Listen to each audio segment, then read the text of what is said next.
here. So, Tembi and I, she mentioned earlier, we've been a part of a mastermind together for several years. And from the outside looking in, it seems like she's a business miracle worker. Basically, what will happen in the mastermind is she'll come to the mastermind and she'll say, I'm thinking about doing this. And then she comes the next day and she's reporting the details of it. And it's something big. So she's kind of a miracle worker in her business. She goes out there and just tackles every challenge and just reports back right away. And so it was less than 3 weeks ago that she mentioned she wanted to do something to help entrepreneurs through this time. And when I heard her say the words, I felt it and I was all in. And it's been such an honor to work with Tembi and see behind the curtains of what's possible in Tembi's world. So Tembi is the founder of Virtual Staff on Demand, an organization that trains African women from difficult backgrounds to become virtual teams for entrepreneurs. And Tembi is on a mission to empower 1 million women by 2025. And you've seen what a powerhouse she is here. I'm 100% certain that that is going to happen. So thank you, Tembi, for being here. Thanks, Stacey, for having me. All right. So I think to start off, I think the first question here is to share a little bit more about what Virtual Staff on Demand is all about. Yeah, so virtual staff on demand, basically I train virtual assistants, and some of you might not know what a virtual assistant is. It's somebody who works for you, work as a team, could be your secretary. It's basically, think of a virtual secretary. And so what I do is I train women in Zimbabwe how to become virtual assistants, and I train them mainly in the tech industry. So building websites, building pages, building funnels, doing, what all the speakers have been talking about, basically taking it and putting it online and making it real. And that's really what my business does. Mm-hmm. That's amazing. And so I know several people have already been talking about this. You're running that business. You're running this virtual event with me. How are you managing as a single mom with kids at home? So in our meetings, your son and your daughter have been going back and forth. And so it's been great to get to know them. How have you been managing all of this? Well, I have to say, first of all, having a team. My team is amazing, and they are here, and some of them are commenting in the chat box. They've been amazing, doing most of the things which I was supposed to do. If I didn't have a team, there is no way we would have pulled this in 3 weeks. This takes months and months to prepare. So there's no way I would have pulled in a live stream and the type of speakers we brought here today for you to share with you. So really the main thing has been having my team do most of the work, and I kind of just polish up a little bit. Yeah. And I just have to say, I know Tembi didn't ask me to say this, but I've worked with Tembi's team before. We had a project and it was amazing what her team did for us in just a very short amount of time. So here's a question that a lot of people have when it comes to hiring, especially a virtual staff somewhere in another place where they can't talk to them in person. When someone's just starting out and they don't have the team yet and they're trying to figure out, usually the first question is, how do I afford those first few hires? What would you say to those people? Well, I like that question because this was kind of like the same system I started with. When I started doing online training, I felt like I couldn't afford a team, like I couldn't afford to hire anybody. So what happened is, during that whole process, I spent a long time building a website, Stacey, because I was trying to make everything on my own. So I built my own website and it took me months and months. And after 3 months, I went to Jeff Walker's event and I met a friend and they had launched. And I'm like, how did you launch? It's so much work. How did you do it? And they're like, my team helped me. And at that time I was like, oh my goodness, maybe there is power in hiring. And Jeff Walker, I remember him saying during that event that one of his biggest regrets was never hiring fast enough. And that stuck with me. And I went back home and I hired my first team member and my business just went like this. That's amazing. Yeah. And so, there's a lot of folks listening in here and I'm going to ask the audience here, what do you want to hear from Tembi? There's a lot of people who are big Tembi fans. Everybody's saying we rock, or you rock, I love you. So what questions do you have for Tembi? I'm going to share a couple more questions and I'm going to see what questions you guys have. So here's another question that people have. You've been through a recession before, and what lessons did you learn from the past recession? Yeah, so for those of you who don't know, my background is real estate investing. I invested heavily in real estate. I still am invested heavily. But something that happened in 2008 when the recession went bust, actually, that's when I started getting into real estate. And that's why I built my wealth, and that's why I built my portfolio during that kind of recession. And I bought a lot of properties. But there's something I did. I always wanted to have a property in Arizona. And a friend of mine went and bought a property in Surprise. And I said, no, no, no, no. I'm going to wait until I want to time this market. I want to buy at the lowest price offer ever. And at that time, I think the houses were like 80,000. And I'm like, nope, I'm going to wait till they go to 50,000. And I tried to time the market. Lo and behold, when I woke up, prices had shot up to 120,000. And I never, ever bought a property in Arizona, which I still haven't. Still don't own a property in Arizona. And one of the biggest regrets I learned from that is never try to time the market. Never try to time the market. Some of you right now listening, you've been listening for the past 3 days, and you're probably thinking, I'll wait since people are reducing their courses, or I'll wait till I have this. There's never a good time to wait. You just have to get started and get going. Shanda just said it. Just go in and go all in right now. There is no time to wait. Never try to time the market. And we had this conversation when we put this event together. Tembi and I were wondering, what week should when we started planning, we're like, what's the fastest possible time we could get this out the door? Mm-hmm. And we're like, as fast as possible. That's when we're doing it. Like, you just got to go, right? Yeah. So we have some questions for you in the chat box from Lisa Joy Phillips. So I recognize that name. What's the first thing people use a new team member for if they're new to starting a team? The most thing people I find come for to us is usually like a website or a page, a landing page, a page where people can sign up and do that. So that's the most of the main things people come for. But the major thing I would say is when you come for us in our company is we just look at what you have, because people have come to us and told us, oh, I want this, I want that, I want that. And what I've noticed is people are scattered and they need help. If you've never hired a team member before, and it's not because there's anything wrong with you, but it's because it's so hard to know what exactly you need help with. Like when you're overwhelmed, feeling that overwhelm, it's like, I don't know, should I give them my social media? Should I give them my website? Should I give them, what exactly do I need? So when people come to us, now we have a system where you get on a call with us and we look at you, we're like, where do you want to go? And so that's the first thing I would ask, Lisa, in your mind, like, where do I want to go? Do I want to launch my product? Do I want to have clients come in next week, or do I want to host a summit? And when you think of that, then think of what is the first thing. Remember what Shanda was saying, stay in the step you're on. Stay in the step you're on. Think of, okay, this is my goal. I want to launch a product. What is the next best thing to do to launch a product? Obviously, is to build your email list. And we start with that, things that need you to do that. Mm-hmm.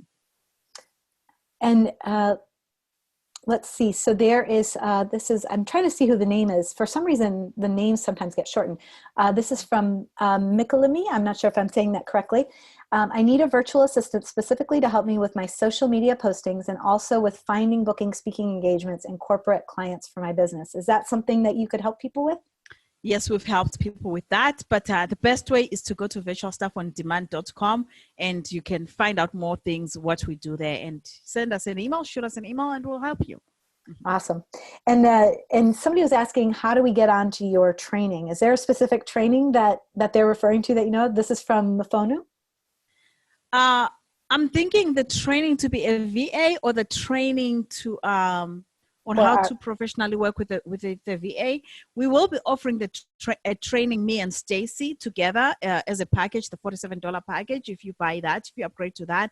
But the training to be a VA, right now we're not training, obviously, because of the situation. But if you sign up for our list, there's a way we share that information to you.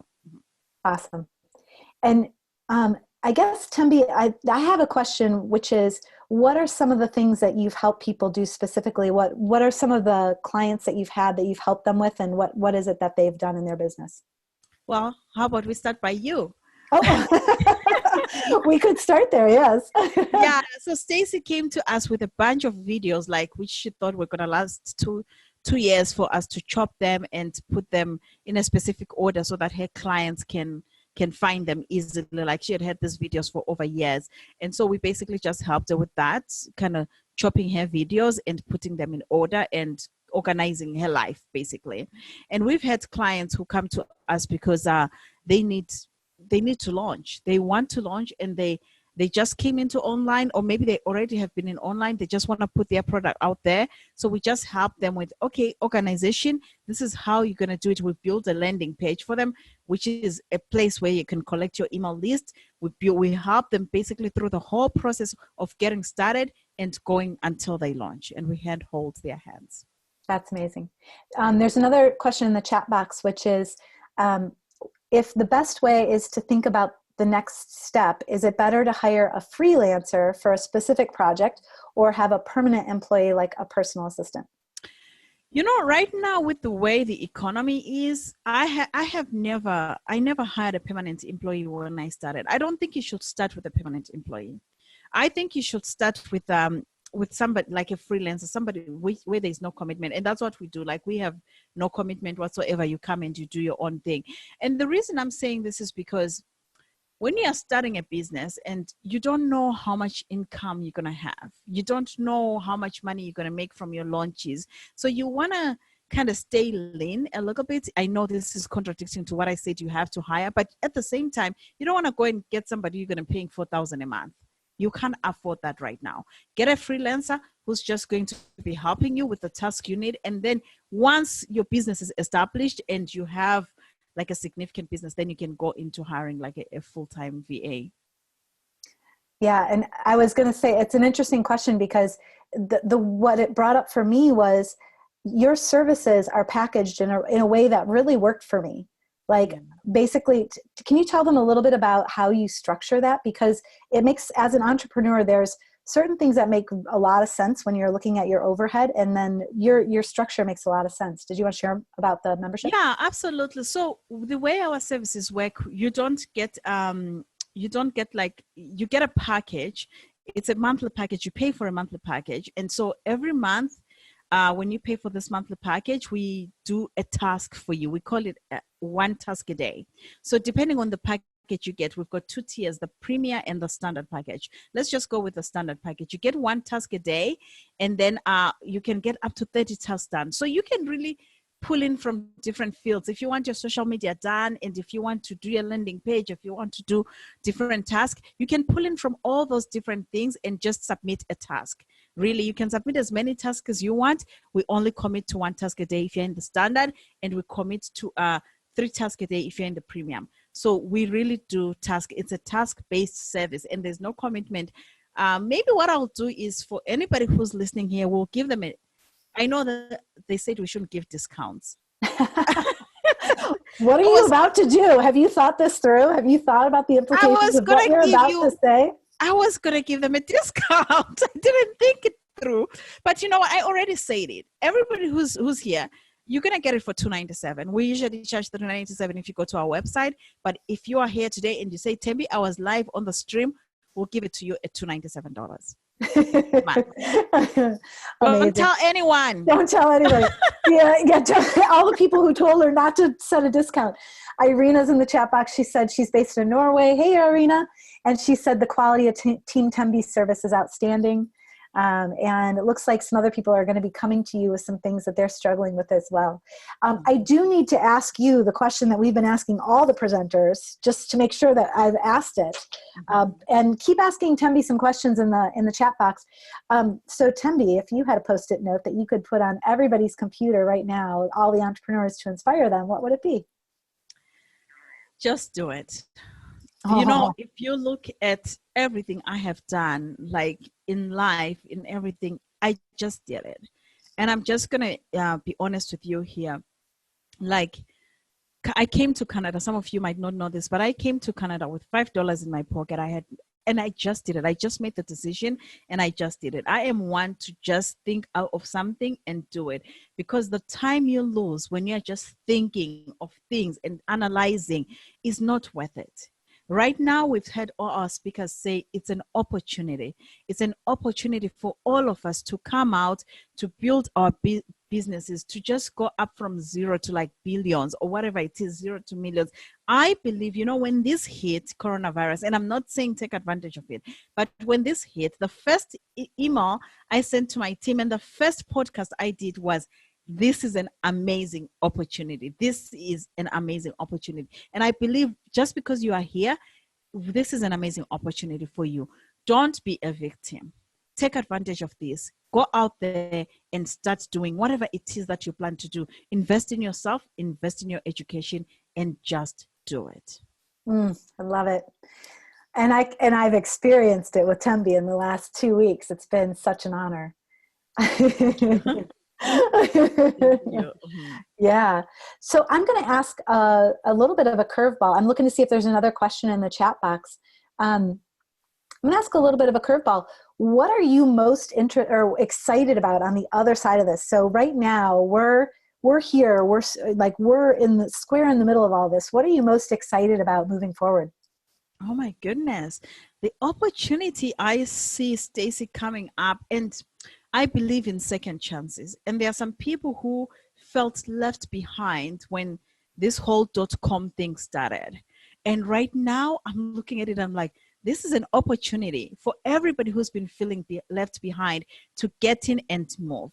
And I just want to use this even for us, Stacey, right now. When we look at the people who we have brought in here together for all of you within 2 weeks, if this had not happened, if coronavirus had not happened, there is no way I would have called Shanda and said, Shanda, be on my summit with a 2-week notice. There is no way Dean Graziosi would have given us time for his slot with a 2-week notice, because it's you have to book them in advance. And look at that opportunity. Right now is your opportunity. Everybody wants to share a message and wants to be heard. And it is your opportunity to take that message and share it. Whatever message you have, go and share it with your audience. This is an opportunity. And I am so excited for all of you who've been here, for some of you who've been here for 12 hours with us. I am so excited for the opportunities which are just laying behind. This is an opportunity. Like I signed up, Stacey, I didn't tell you this, but in the last week, I've signed up for 2 programs. And because I'm shifting my strategy and pivoting, and because I know these programs are going to help me pivot and sign up. And one of them is a coaching program with Pete Vegas, who you guys already heard from. And the reason why I'm doing that is because I need that partnership with Pete. I'm positioning myself for partnerships, for bigger partnerships right now. And so this is your time to position yourself, whatever it is. And believe it or not, I'm already in a coaching program with Jeff, but I felt that I needed to position myself with Pete Vegas because I know what benefit that would give for me. So how are you positioning yourself for wins that are coming? Because it's gonna be amazing. It's gonna be a great journey, guys. How are you positioning yourself? That's a great question for the chat box. I would love to hear if other people are going to answer that. I did see a question come in for you. And that question is about courses. So if you would love to create an online course, but really don't know what to teach. So this sounds like somebody who's new. How do you determine your topic to teach? I love this question because if you had asked me before, I would have said, just teach what you know. But I have been through that. I knew real estate. That's my background. I knew real estate, and I have been teaching that, and that's all I knew. And I learned that there is no happiness in teaching what you know. You have to think of the impact, and you have to think of what is your big vision. What is your big why? My big why is to empower women in Africa. What is your big why? My big why is to empower women really all across the world. But I started in Africa. What is your big why? What is your big vision? So think of that and then combine that big why with the skills you know and the knowledge you have. And then you're going to create magic. So good. So good. Somebody says, woo, 12 hours of bliss. And they are Who's been here with us for 12? Oh, Aunt Beth. Oh my goodness.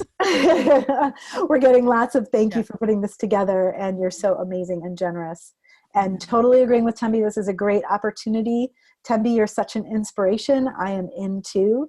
Looks like, great advice, Tembi. You're simple, the kind-hearted discount. Thank you. Thank you. Aw. Lots of love in this chat box for you. We're going to have to download this to send this to you.